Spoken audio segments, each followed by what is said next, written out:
The bassoon is the instrument in the orchestra that has the most body, the most sinister humor. In the orchestra, the basses aren't really the bass. The celli are the bass, and the basses just kind of add humph to it. But also, the bassoon just puts that clarity. But it is an alien instrument from another planet. It's like the saxophones, the flutes, the clarinets, they're all kind of the same thing. You know, they work kind of the same way. But the bassoon is an alien from another planet with obscure holes. There's a hole up here. God only knows what that hole's for. But it's a great instrument, and I wish I could play it. Probably marimba. I can play a little bit, but it's very difficult. Well, most of them, but I think piano particularly. You know, I'm so rubbish on piano. Because of technology, I can sit there and do things. But to be able to sit down like so many of my friends, you know, like Vittorio or like Gary Husband or Mike Lindup, who plays in Level 42 with me, that must be such a beautiful thing to do. Best guitar solo ever? Anything by Jimi Hendrix? I haven't one, I have plenty. Oh, the best guitar solo ever would have to be Jimi Hendrix at the Isle of Wight playing the Star Spangled Banner. That's what the guitar is for. Ah, that's so tricky. We just recently lost one of my real heroes and a good friend, Alan Holdsworth. He passed away recently, and he toured with Level 42 for a while and recorded an album with us, guaranteed. And that was incredible, working in the studio with him and seeing him play. And of course, he was taking solos, and to be like 1 meter away from absolute genius.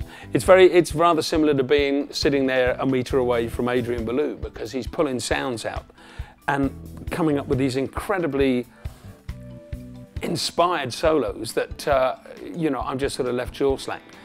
But my heart of heart, guitar-wise, has always been John McLaughlin. And my Harvest John McLaughlin is just a phenomenon. So you can choose any of his guitar solos and that'll work for me. And Led Zeppelin.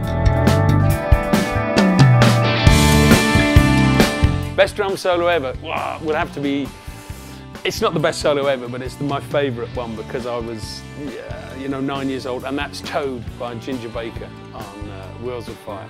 Well, the drum solo is a little bit hard to find one, but when there is a timing and not just a technique.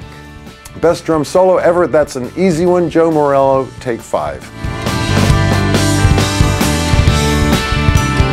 Strangely enough, as you get older, you start realizing that the 4-year-old comes up with pearls of wisdom, that you're too smart, you've been around the block too many times, and that 4-year-old will remind you of some of the common foundational wisdom. So the little children are an inspiration. Many persons, Brian Eno, Arvo Part, Gershwin, Jimi Hendrix, Peter Gabriel, many people. Oh, well, people that inspire me is really on a daily basis, because I live on a little island on the Isle of Wight, and we have a community newspaper every week that comes out called the Isle of Wight County Press. And I love looking through the County Press because on every other page there are some really good people who do really good things for other people. And they just spread the love and they work hard for no reward. They just do it because they're good people. And that's amazing.